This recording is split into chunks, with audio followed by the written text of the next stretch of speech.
Hello and welcome to the Little Minds Big Ideas podcast with the Early Years Network. Howdy. I'm sat in a very funny position today because I've wanted to be warm with my blanket. So I might not be looking at you very often. I do apologise. It's turned really cold all of a sudden. The switch has gone and we had weird snow yesterday and I love the snow. It wasn't snow, was it? It was. You weren't up early enough to see the real snow. The real snow. That real stuff at 5 o'clock in the morning. No, it was a light fluttering is what I'd give it most. Lovely. The fact that people were trying to get schools closed and whatnot was ridiculous. Yeah, crazy. That's ridiculous. But it is absolutely Baltic. I don't think it's really snowed since we've been together.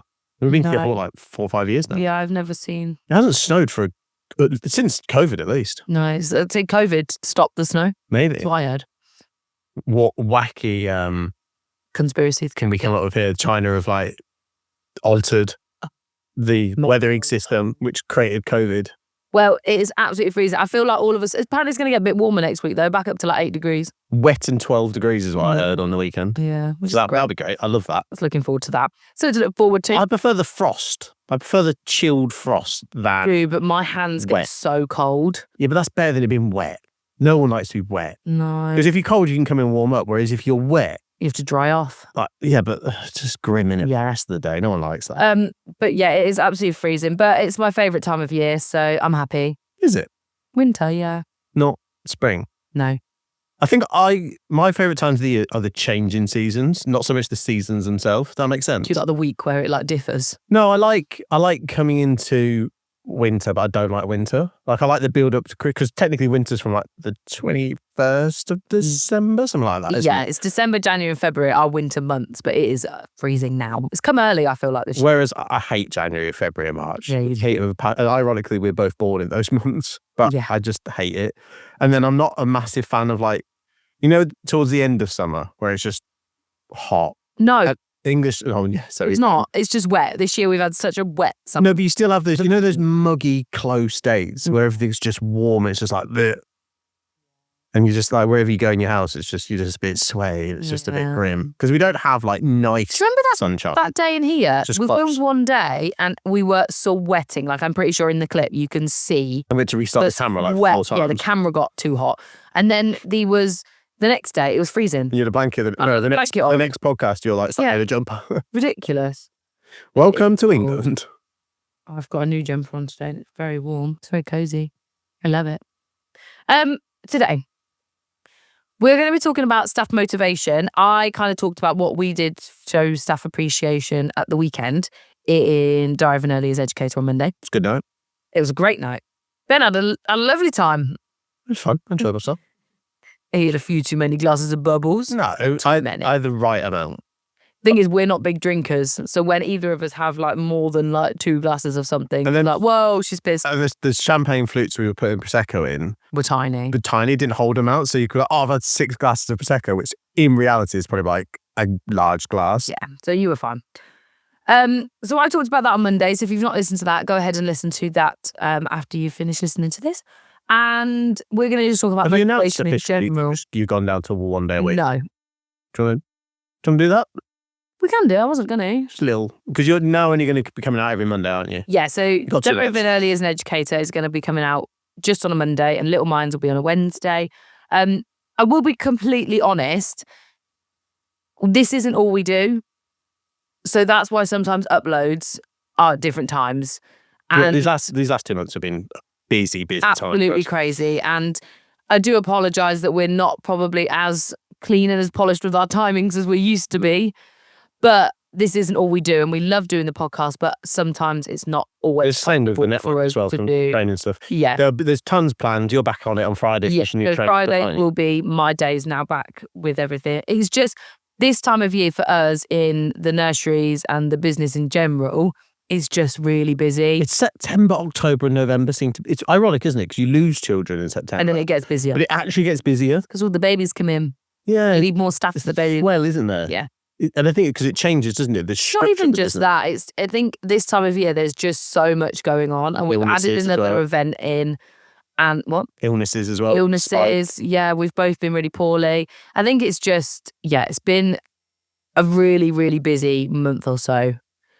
Since we went away to Cornwall, really. Yeah, we come back from Cornwall and we've just not stopped. Our feet haven't really hit the floor. But we do appreciate you all still listening and supporting the network. So thank you very much for that. We're back. We're back, hopefully, continuously. So starting us off with in the news, it's just a brief one that I read yesterday as I was prepping. In the news. In the news. There's a mother of 3 in Wales who has just had ends over in Barkley Mortar, shock. Who's just had twins. She's got a 3-year-old and twin. Oh, I know. Newborn, right. Yeah, okay. And the cost of childcare in Wales is through the roof. If she was to move 10 miles down the road and live in England, she'd save £1,000 to £1,400 a month in childcare. Holy, really? Because of the funding. £1,000? Yeah. A month? Yeah. Bloody hell. Because she's got twins.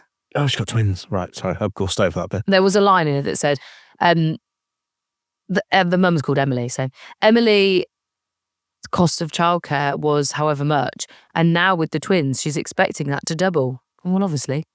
The thing is, because she's got 2. If you have twins, I bet not many mums go back to work with twins, just because the sheer cost of it. Cost of childcare. Immediately. Yeah. It is an incredible cost no matter where you live, isn't it? Yeah. But yeah, cool. Even though we've got one government, I'm correct in saying that the government oversee. I know that they've got their own governments, but they all feed into the Houses of Parliament. Yes. Yes, but why is childcare different? Because they have Scotland and Wales, and I would assume Northern Ireland in that same swing of the fence. People know more about this than I did, but I believe they have certain jurisdiction over certain things. At that sort of they don't follow level. the EYFS. No, they have their own. They have their own. So which is very similar in nature. I'm sure it is.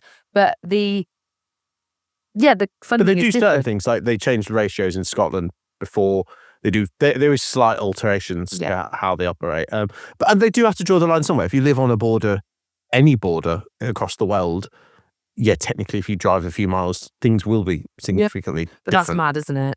I mean, think about it now. That's what the whole Irish question was about. You had Republic of Ireland, you have Northern Ireland. One's in the EU and one's not in the EU. So one's got a different currency to the other. And that's, there's some people who must live on those borders, and that's what all the issue arose around. No, I know. But it's if you live 10 miles down the road and move country, you save £1,000 a month. Yeah, I'm sure there's someone on the Scottish border that's probably got the same thing. story. Do you know what I thought was going to be in the news today? What? The farmers. I think they talk about. Did you see the video of Clarkson? I've not. No, not Clarkson. Did you see the video of there was loads of young farmers on like tractors, but they were like they were children. Yeah, children. They I didn't feel it was my place to talk politically again. It's not politically, though. It's save our farmers. Yeah, to be honest with you, I think it's as much as it's been pushed by inheritance tax and the changes to inheritance tax and the pressure that's put on certain farmers and farms. It's been a long time coming. Clarkson's Farm is a TV program. Now, whatever you think of Jeremy Clarkson or whatever you think of that TV show. What he highlighted for the farming industry was that they are scraping by, and he is a man with money. Yeah, and I think it's drawn a light to not just this most recent issue people have with the government, but I think the long-withstanding issues they've had with previous government or whoever else, with the lack of subsidies, and in fact, it's just financially becoming nearly impossible to run a successful farm. I mean, sorry if this is a spoiler if you've not watched season 2 of Clarkson's Farm. Oh, it's season 3 now. Oh, I don't know, the latest one. Oh, right. He farmed the unfarmable. Yes. In it. Yeah. And if he hadn't have done that, he would have made a massive loss. Yeah. Because he got pigs on the farm. He made mushrooms. Was that the unfarmable? Yeah, because it was the land. It was the land that they were on. He decided to do something with the he took them for unfarmable land. Section. That was another section of his. He called it the unfarmable, but then he had his mushrooms. He did loads on there, and he was making something with the berries, wasn't it? He tried to. Didn't that go wrong? Did he make alcohol as well? Yeah, to make beer that was exploding, wasn't it? Yeah.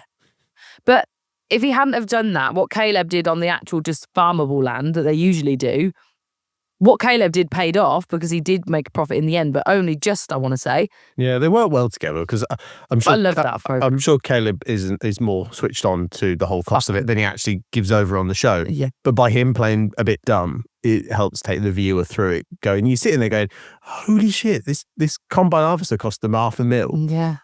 And all to make 30 grand by the end of the year, all said and done. That's just Crazy. Mental. No other business would spend that volume of money to make such a small And it is a profit. business. And without the farmers in this country, Well, what would we do? Well, you'll be importing all your food from abroad, which, quite frankly, would just be a bit shit, wouldn't it? Yeah. Yeah, it would. Yeah. Would be a bit Well, shit. I don't want to talk politics on farms. The other stage you've got of that, though, is if you only ate British produce, you'd have a massive inflation hike because the cost of it would then shoot. But then maybe if you eat only local and I don't know, you'd have to change your mindset around being able to go to a supermarket and finding pineapples, melons, strawberries all year round. You'd have to just start eating seasonally again and whatever's grown within your local community. And maybe that is actually the better thing, you know, maybe. I don't like strawberries and stuff this time of year. No, I agree. We either come from like Israel or Morocco. Like if you gave me a pineapple now, I'd be like, Ben, time for plums. Yeah. Do you know what I mean? I like russet apples, don't I? I eat russet apples till they start coming out my ears. As soon as russet apples are back in the super, and you can't even get them everywhere. So if you even know what a russet apple is, you are apple snob. If you're a russet apple eater, you're a real one. You are an apple snob. That's what you are. You don't like just jazz apples. I don't mind a jazz apple, but they're a bit. But russet apples, as soon as they're back on the shelves, while I know it's winter. It's Christmas when russet apples are out, baby. Ben also made his mother buy a russet apple tree to plant so that in years to come he can just have russet apples. If it was 10 years, Mum would be sat there like, we've never had any apples. We've no apples on that tree. And I'd be like, you just go and steal them all the time.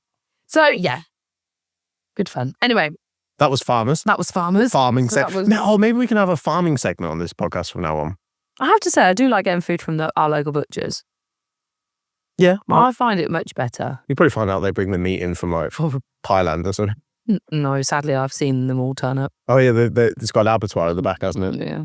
Oh, so sad. Right. It's really hard that, I think, though, because at the end of the day, like, I'm not going to stop eating bacon. Like, I can't. I love bacon so much. And you eat more chicken than anyone I've ever met in my entire life. But the thought of it makes me really sad. Yeah, we've probably got some vegetarians listening to this. They're probably really turned off now. Sorry. I do like vegetables too. We eat loads of vegetables. We do eat vegetables. Right, come on. Right, motivating staff. Right, I don't know how to break this down for you. Do you want to start with why it's important for staff to be motivated in general and then go on to why it benefits children? Or should you talk about that first? Can we stick to the order that you've got this in? Otherwise, I'm going to get so confused. Okay. So, having motivated staff in an early years environment is important because, essentially, if you've got staff who are motivated, who want to be in the setting, who want to work with children, it's going to benefit the children. I think, I was thinking about this earlier because the obvious answer is it's having motivated people, period, is really important anyway. But there are certain jobs, technically, if you have an unmotivated workforce, you can still just survive. Your business can still be as productive.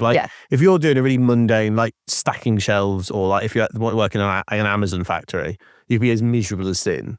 Unmotivated. You have to be motivated, otherwise you don't hit your numbers. And yeah, I know, but what I'm trying to say is the parcels will still go down the line. Okay, inefficiency and mistakes will probably creep in more, but it probably still suffices. Whereas in early years, you can't have that level of care and that safeguarding if staff are unmotivated. I think you have to have quite naturally motivated people who enjoy children, being around children, enjoy the team dynamic as well. I think it's important, which we're probably going to get to.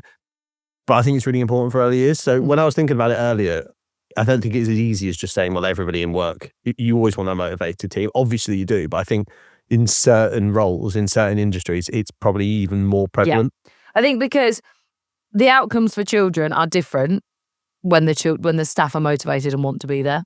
Do you know what I mean? Yeah. So they will create more of a simulated environment for children where children feel safe and encouraged and curious and things like that.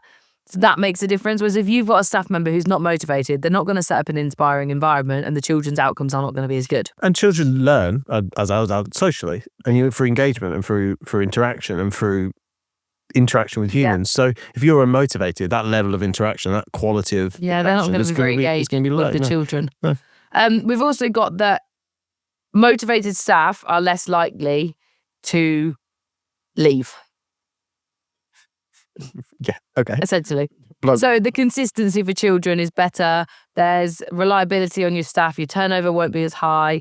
And that in turn helps children build relationships with consistent people. Yeah, so that makes a difference. I think if you think about any job you've enjoyed, regardless of the actual job, and regardless of how much fulfillment you got from the job, and regardless of all the other factors, I think everyone's had jobs where they've gone, I've had jobs that have had better pay, and I've had jobs that were probably more fulfilling, but I really enjoyed working with those people in that team. Like, Yeah.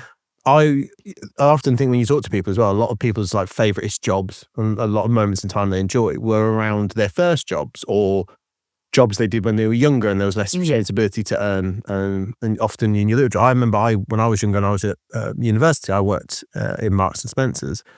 And that was one of my favourite working environments and the people. And it's your first chance as a teenager really getting to know people or a young adult, and you're starting to figure out about yourselves, and it's your first intro into that working environment. And I really enjoyed it and and there was less pressure. I think as you get older, the more you take on responsibility, the more pressure evolves into it. Yeah, one of my first jobs was at Virgin Active.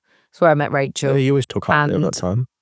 Oh my God, I'd never go back. No. But at the time... But that's what I'm saying, it's not... Oh my goodness, we had the best time. Like, I used to like going to work because I didn't always like what we were doing. That's what I was saying. But and the pay wouldn't be the best because, because we had such a laugh.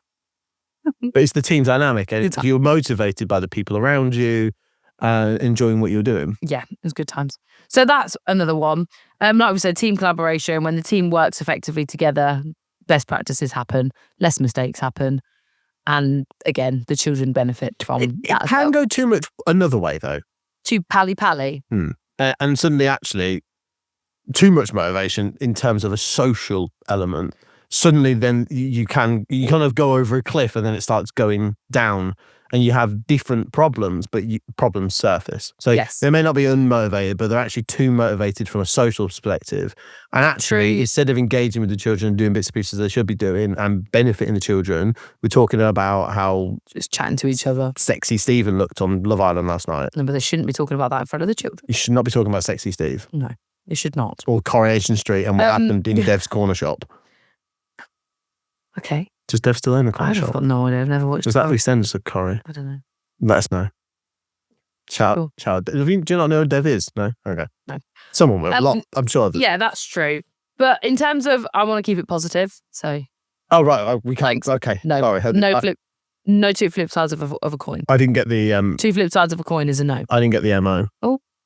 Would you like to put your cell phone on silent then? Yeah, sure. Sorry, everybody. Someone's in front of the door. Go on. Thank you. Yeah. Did you like my Big Brother reference? Yeah, I did. Anyone who watched Big Brother, Ben's been two flip sides of a coin. We don't want negative. We just want the positive flip side. Real recognise real. We do not know this man. I'm just a soft life babes. I am a soft life babes. Look at me with my blanket.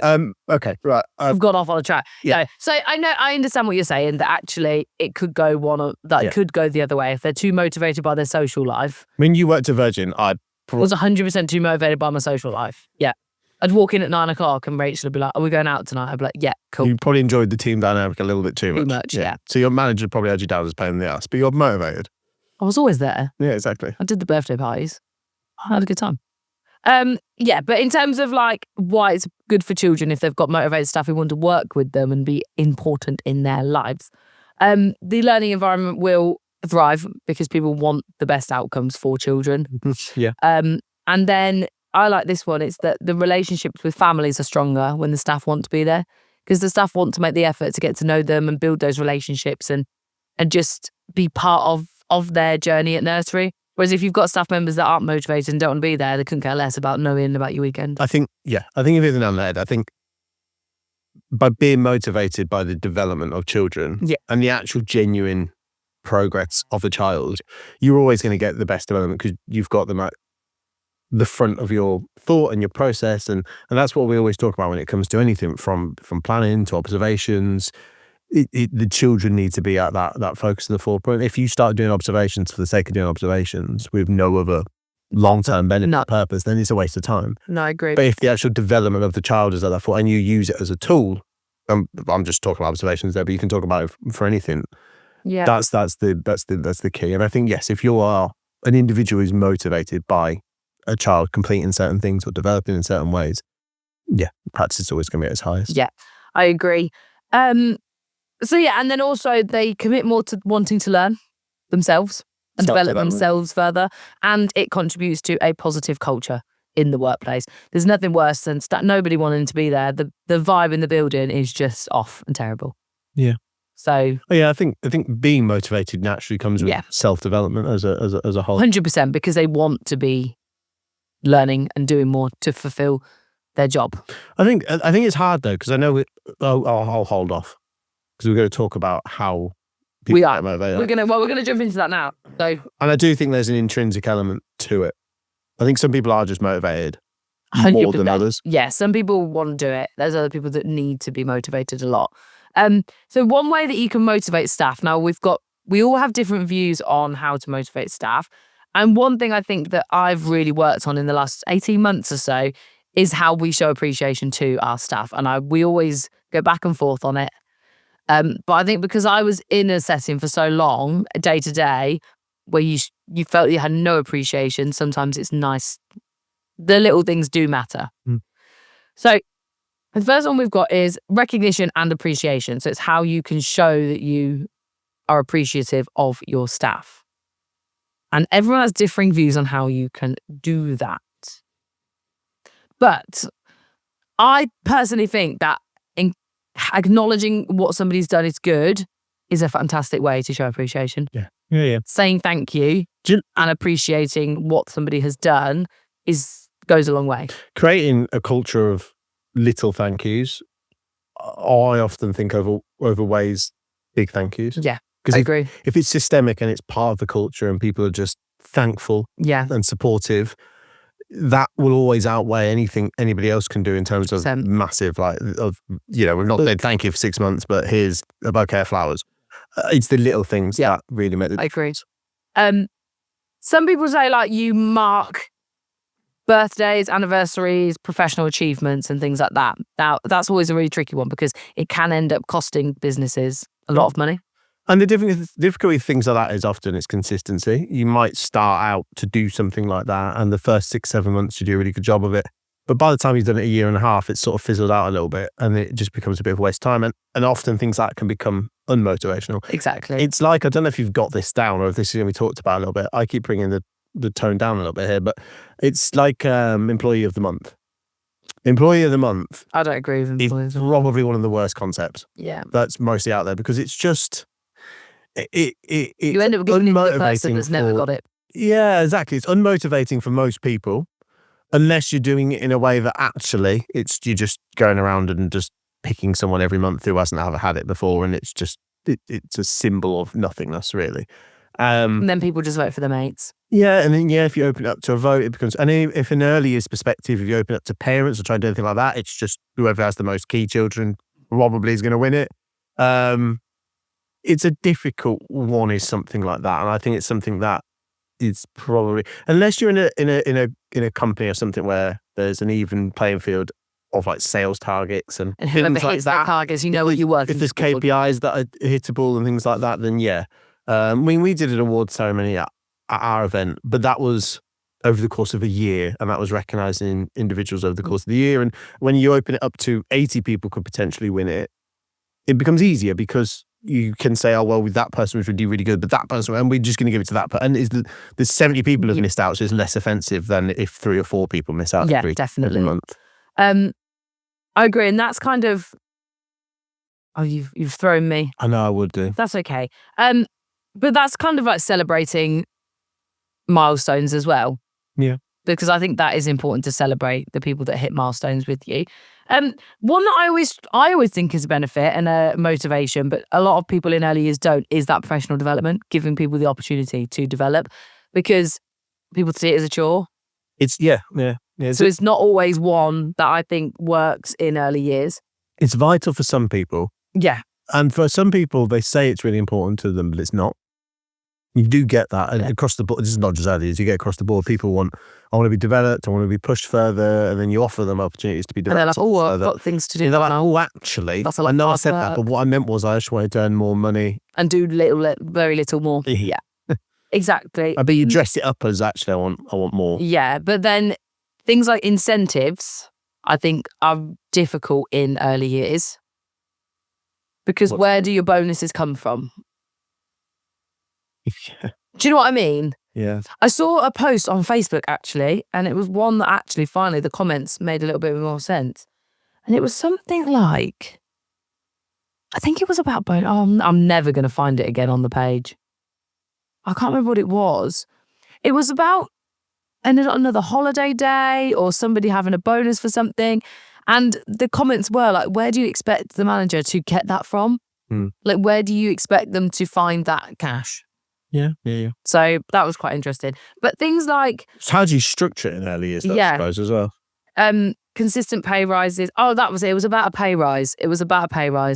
And they were like, nurseries are literally stretched to the bone. Well, to be honest with you, the government are taking over more and more. With funding becoming such a large percentage now of sales for most nurseries, and also the constant hike of the living wage, you're finding now the government are effectively just becoming the employer of people who work in early years. More and more they will control, because if the managing directors of companies no longer control their own pricing system by and large, outside the however many hours they get at that point, they don't control the hourly rate really either, to be honest with you. There's very little margin. You have to work within, businesses have to operate with margins. What's going on? And most of them, you would hope, would do the most they can to keep them as high as competitive. I think this is a good one. It kind of got it written twice. It says, encourage your staff to be creative and offer autonomy and trust. And I think that has been huge for us, in that I trust our managers. I let them do it, and that motivates them because they're not being micromanaged. Micromanaged, again, alongside, I said earlier, of one of the negatives is employee of the week, but micromanagement as well is the downfall of. Oh, yeah. It might work week by week, month by month, but in the long term, it does. If you're micromanaging someone, you'll always be micromanaging someone, and it will never get more efficient. You have to throw your trust into people, and that can be really scary, but...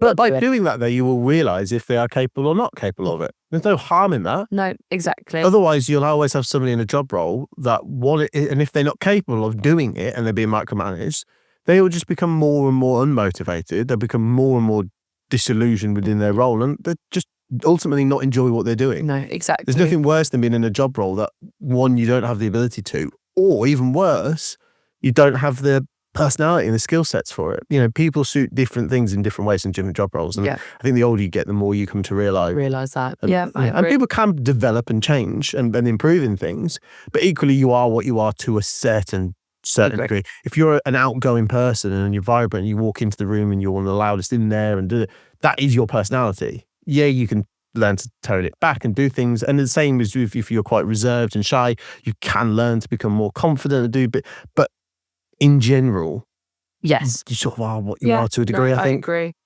I think if you're constantly having to put on a pretense, it becomes tiring. Yes. Another one that always comes up is investing in your staff well-being. And some people are really open about talking about their mental health and others aren't, but I think having a supportive team helps with that in general.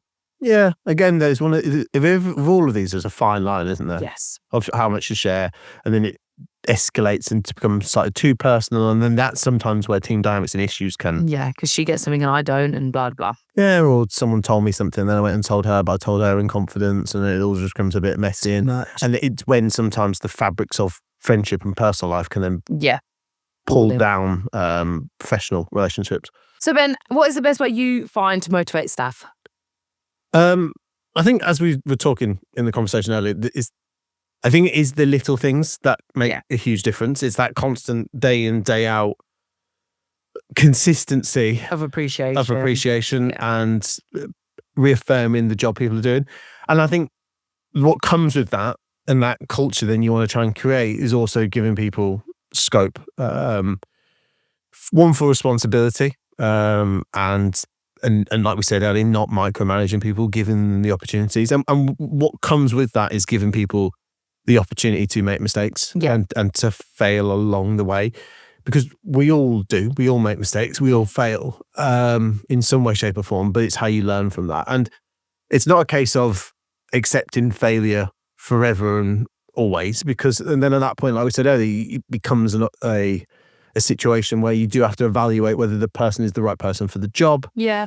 To evaluate whether they are the right fit in terms of personality or they've got a skill set for it, but allowing them to have that that freedom to at some point make those failures. And I think if you always think about the best bosses you've had are those that have given you that freedom to make mistakes and then also not scolded you for it, supported you, taught you, and developed you through that. So I think for me, when we're talking about motivation, it comes on those two scales. It comes on one, giving people the opportunity to grow and develop, and also then recognizing them and rewarding them for that. Obviously pay is another one that's huge, but I think outside of just saying I'll give people more money, if we have a conversation around motivation, that's for me the factors behind it. Well, we had a couple come through on Instagram. On the gram. And there's a couple that it's just basically sums it up. So allowing them to input ideas and valuing their ideas. Yeah, sort of what we've. Yeah. I think that's really good. When you value what people put into your environment is important. And that comes with that idea of autonomy.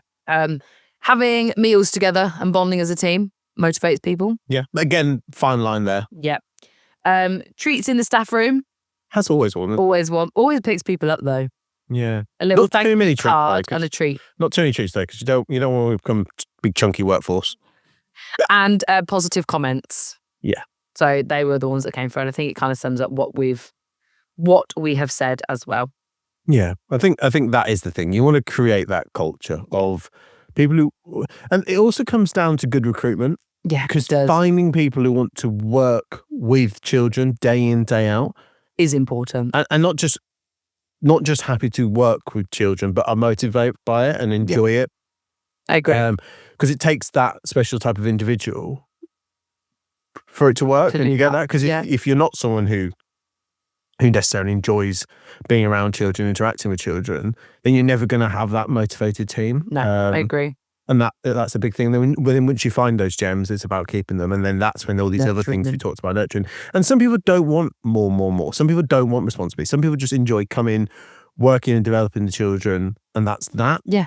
And then it's about finding ways that you can still make that as a positive experience and motivate them as much as possible. Maybe through the equipment and the resources you provide them, maybe with the environments you provide them with, the scope and the freedom to have their own input into the curriculum and the ways you structure it. That's the scope. It's not always about, you and then you need to become a manager and you need to manage these people and you need to do these supervisions. But some people don't like that. Fine though. Yeah. Yeah. So that was motivation. What about you? You put me on the spot, but I'll put you on the spot. No.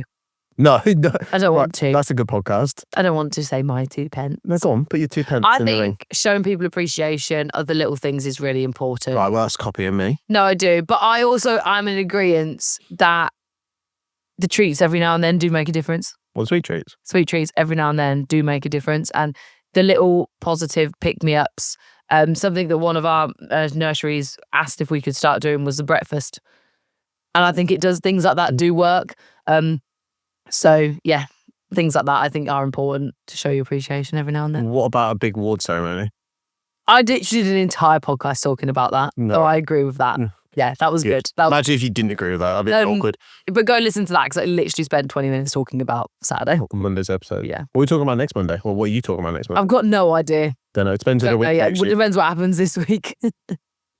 And then is it December? No, we've got one more episode. Then we're into December, aren't we? Yeah. Or kick off December with Christmas 101. Yeah. Yeah, I think so. That'd be controversial. So I've already told everyone what one of yours is. I know, but I've got some others lined up that I don't know what mine are going to be. I do. Oh, I know one. Okay, I've got one. I've got loads. We also probably will have a week off in December. No. Yes. What day's Christmas Day this year? Wednesday. I'll record on Christmas Day. And the week before, we're on holiday. We've got a very exciting holiday coming up. Coming live from Finland. From Finland, with the big man himself. It's actually a bit, it comes across a bit Eurovision, that, doesn't it? Coming live from Finland. Who do your votes go to? 12 points go to Santa Claus. So, yeah, we might be a bit higgledy-piggledy, but we'll keep you updated. This whole back end of the year has been bloody higgledy-piggledy. Yeah, apologies for that. So, yeah. Thank you so much for listening this week. And you're back in the studio recording some bits. Any idea what you're going to record on Friday? Yes, but it's a secret. Oh, it's a secret. Doesn't go to plan. Oh, right. It's changed my mind. There's a change my mind. Okay. So yes, have a lovely rest of the week. Keep your eyes up there next week. Keep warm. Oh yeah, definitely keep warm. Keep warm. And we will see you next week. Much love. Bye. Bye.